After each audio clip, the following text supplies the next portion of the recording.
working on the thing about spotters, and I think Barry mentioned it. Like you said, like maybe joking, but like spotters almost should go away in a sense of. Who said that? I thought it was Barry that you guys had a conversation or something.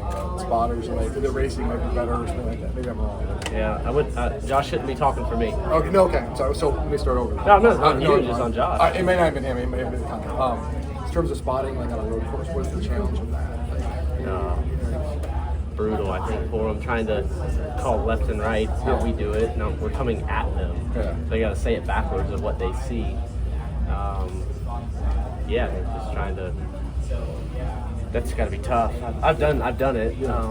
Spotted for Blaney at Mosport when he won in 14, and I didn't enjoy it. Short-lived career. What is it like at Chicago's street course with spotting and everything in terms of what they can see? Because there's a lot of blind areas. A lot of blind, yeah. And the drivers all know it, so we have to be more aware. But yeah, I think everybody's doing the best they can. Ross, what do you think of the driver ambassador program for the first term? The Sports Business Journal said you ranked pretty high after that quarter. Yeah, I think it did exactly what it was intended to do. We're self-promoting our own sport and ourselves, so it's just it's a competition-based program. I would say there's points, so I want to compete, and it's self-serving, I'm selfish, and I want to promote myself, so invest in myself, and it's always worked out for me to put investment in myself, and I did with the program, and turned out pretty good. So how involved were you of keeping track of submitting things, or did you have other people do that for you? I tasked NMI with doing that, and they hustled. So a couple people. It wasn't just it was not it was a real effort by us. I was impressed with how they ramped up because we weren't sure how the program was really going to work. And we hustled hard and we got rewarded for it. So it's I think it did exactly what we should. It's rewarding us for doing what we should already be doing, but life's busy. Competition takes precedence, so trying to squeeze in time.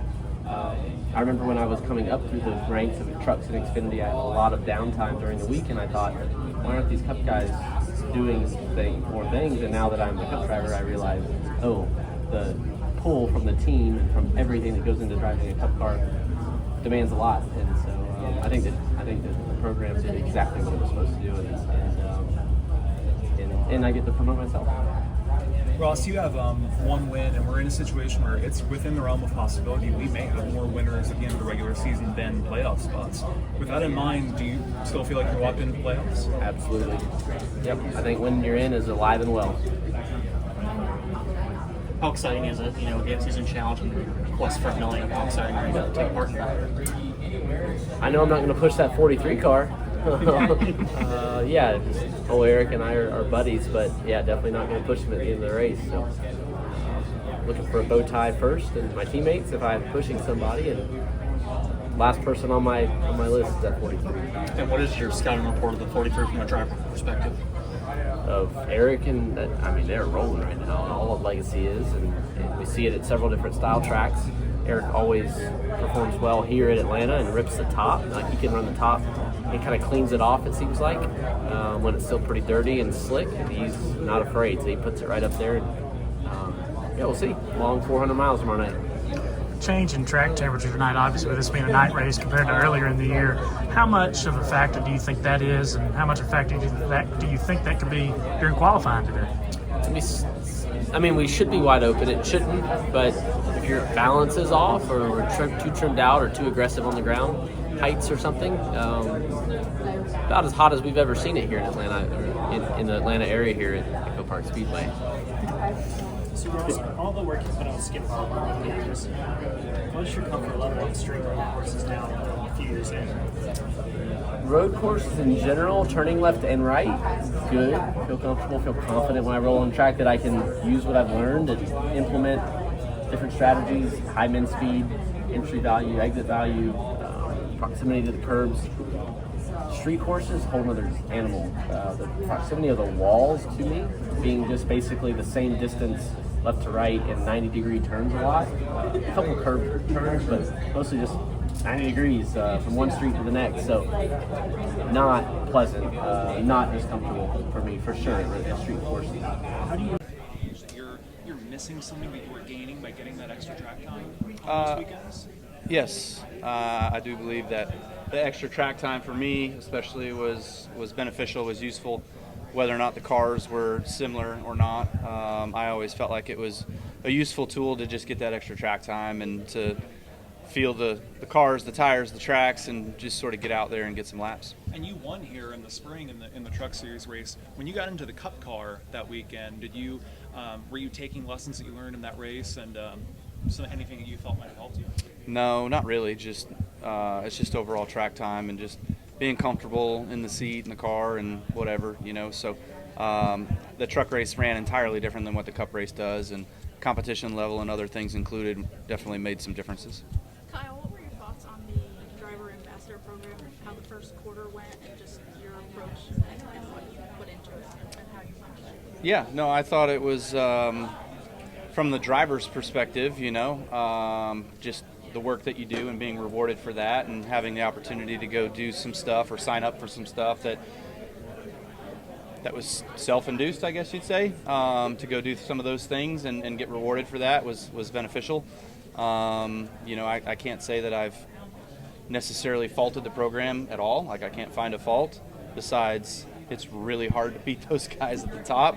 I thought I was busy, and my wife was especially concerned that how busy I was, and she was like, "Where are you?" And I was like, "I'm not even close." And so she was like, "Damn, those guys must have no life." Were you tracking it on the app, or or was your team? Okay, you were doing it. Yeah. I'm included. How's it been working with NASCAR on that? 'Cause I know Ricky said they have helped out on a couple of his requests. How's it been working with what? NASCAR on that? Having them help out and facilitate some of the stuff. Yeah, I would say, I don't know what percentage. I would say 70-30 for me was NASCAR related stuff. I only probably added about 30% of the stuff. So, they send you asks and you do if you can make it fit and make it work, and then you do other things that are, again, self-found, and you send them in and submit it. Must win now to make the playoffs after the last couple of weeks. With Shane winning and Briscoe winning.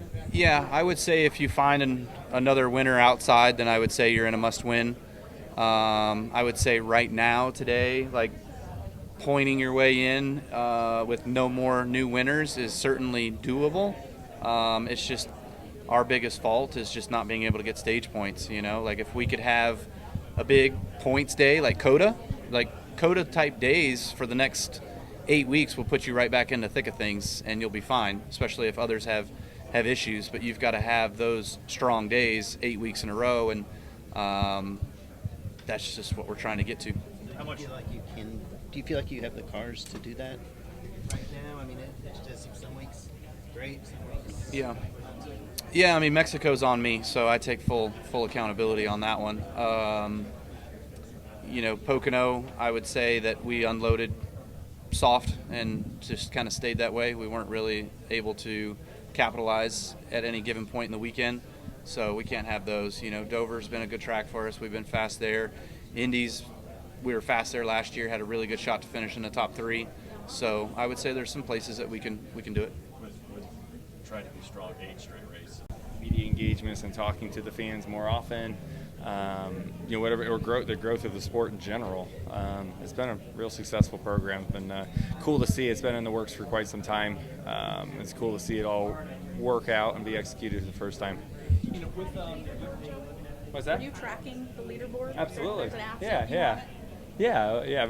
Everyone tracks it. If there's something to win, you want to go win it. That's the competitor in me. It's like, oh, you can win this? Yeah, let's go get it. Let's go try to do that. So, it's a great system. Obviously, there's been a lot of thought. I've been part of it from the get-go, as far as being part of the council and being in a lot of the meetings. That I was one of the main characters there in the room trying to figure it out. Besides the bonus, is there something else that goes with it? Larson was saying there's a trickle down or some other effect. No, I mean, I think that really the trickle down, if you want to say that, is you just become more popular, right? And it's better for your sport, or better for your sponsors, and better for your team, right? I mean, so that might be the other piece he's probably talking about. So, right, so it's kind of twofold from that standpoint. Let me ask you, as you get for the tournament, do you change your strategy as how you race the race? Do you kind of keep things the same, or do you kind of have in the back of your mind that I'm racing against this person to advance? No, I think it's in the back of your mind, in the very back of your mind. The goal is to maximize points right now and figure out how we can win if we can. But, I think as the tournament continues into each round, it probably does, right? When you're, especially in the final round, and you're one-on-one versus, someone else for $1 million, it's probably going to change your strategy a little bit, right? You probably, adapt a little bit that way, but I'd say right now it's probably too soon to be doing that stuff. And talking to a lot of the drivers, these 5 races that are in this tournament seem to be amazing races that you could see some upsets go on. What are your thoughts on that? I mean, that'd be kind of cool to see maybe a driver who doesn't get as much exposure during the season might make some news because he upsets a high seed. Yeah, maybe so. Right, I mean, Atlanta definitely presents that opportunity. Sometimes some big wrecks here. You get some road courses in there as well that can present some upsets as well. Yeah, I mean, I think it's fun. It's a great talking point right now. It's obviously a cool competition. It's all or nothing, right? I mean, you either win or you get nothing. So I think everyone's got to keep all that in perspective and how you approach the whole competition. You're one of the drivers with one win on the season, and it's within the realm of possibility that we might actually have more than 16 winners in the regular season. With that in mind, do you feel as though you are locked into the playoffs? Yeah, I don't see more than 16. I mean, I don't think we've ever, even the first year of the next gen car, we got close to it. But I would say at this point, I would be very surprised. Let's put it that way. Yeah, I mean, yes, it's possible. A lot of things are possible, but not likely. You've got a lot of years invested in this place. Is it strange to come back and see a different name on it? It does look. I mean, yeah. I mean, it was, for so many years it was red, but I'm glad they painted it. It was faded a lot, so I'm glad that it's nice to see them, update the facility some. Definitely looks better. Back to the ambassador program. Have you mapped out like how much more media you've done this year with the program than you did last year at this time? Well, it's more than just media, right? I mean, it's a combination of quite a few things, but I'd say it's significant, right? I mean, it's important to do for multiple reasons, right? Obviously it's good for the sport. I did so much before that was for the sport that you always would try to just. You were very, it has to fit in the schedule just right. You weren't forcing a square peg in a round hole type situation, where this system you'd say, hey, it's probably worth it. It's worth, a little inconvenience to make that happen, right? So, what's the best motivator? When you win... My Place Hotels is proud to be the official hotel partner of Frontstretch. With plush beds, in-room kitchens, and pet-friendly hotels, My Place makes for the perfect pit stop when traveling. Frontstretch fans can use promo code Frontstretch to save 10% on your stay at any of our nationwide properties. Sign up for our Stay Rewarded program to get even more savings. With My Place Hotels, don't just stay rewarded. Jared Haas with Frontstretch.com.